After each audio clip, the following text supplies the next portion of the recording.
I'm going to get a little bit deep now. The trans situation, medical experiments on kids, mass migration, is it intentional, is it not?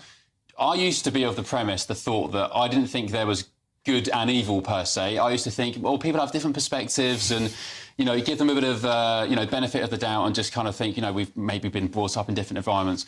I am now, after seeing many, many different situations over the past couple of years, Southport, the murders, for example, as an example, that evil exists. Do you think evil exists of course. in the world? I mean, I'm an evangelical Christian.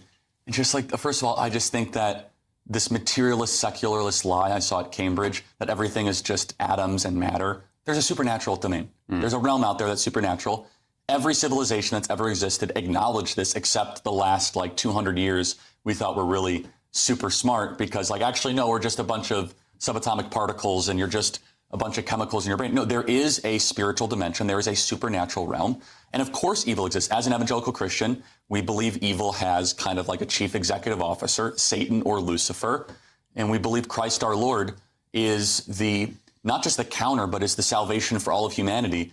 And I want England to believe that again, because you guys brought Christianity to so much of the world. I want the Church of England to get its mojo back. I was going to say, do you think what's happening in the West over I'd say 20 years, do you think what's been happening over the past 20 years is because of a lack of faith in, maybe not God, but just faith in something bigger than ourselves? Or I would say yes. I mean, something transcendent.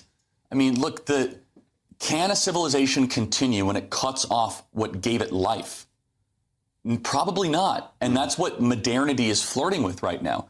And so then you get all these counterfeit religions. You get environmentalism. Why do you guys think you guys are doing this insane net neutral carbon stuff by 2050? Net zero, yeah. So you get rid of Christianity and then you get a substitute form of earth worship. You get rid of Christianity and then you get a substitute form of anti-racism. You get rid of Christianity and then, even more dangerous, you go from secularism then to Islam. Because then you're like, well, we have to believe in something, and then you bring in a completely different ideology that's at odds with Western values. Charlie, people watching this now would say it's just Islamists who are the issue. Islam as a religion is peaceful by nature, so on and so on. What's your response to that? I know a lot of great individual Muslims. My primary doctor in America is actually a Muslim, and he's amazing. That's not the point. You can walk the street and meet a great Muslim in London. The question is macro Islam compatible with Western values? Macro. Of course it's not. There are three major reasons why. Islam does not believe in freedom of speech. Islam does not believe in freedom of religion. And Islam does not believe in separation of mosque and state. Those three things are antithetical to the West.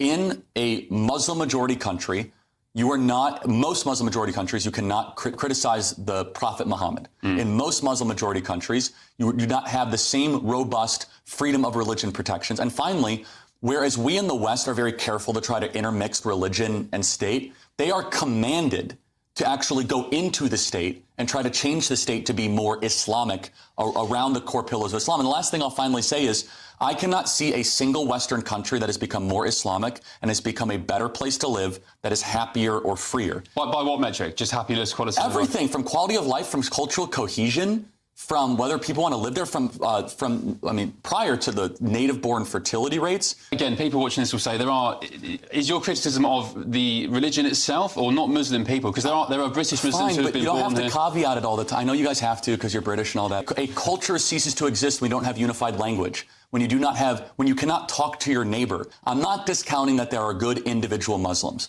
The question that we need to reckon with the West is Mohammedanism compatible with the teachings of Blackstone? Is it compatible with the legacy of Wilberforce? All right. And the great thinkers that have come from this country? And I will say, no, there's a reason why when you go to these Islamic countries that you're not going to see the equal protection of rights, that you do not believe in universal human equality, that you do not believe the same things that we believe in the West. And I think it's suicidal to import millions of them. Yeah, and you know what, just on a passing point on that, it's most of the time, as far as I'm concerned, it's not even multicultural. Because there was an example there was a school a few months ago during Easter which cancelled Easter celebrations out of respect for other faiths. So it's not as if the word multicultural and multi-diverse doesn't include Christianity. No, and again, this is the red-green axis, and Britain is at the forefront of this. You have the Marxists that have infiltrated your government and the Islamists that are coming to your country.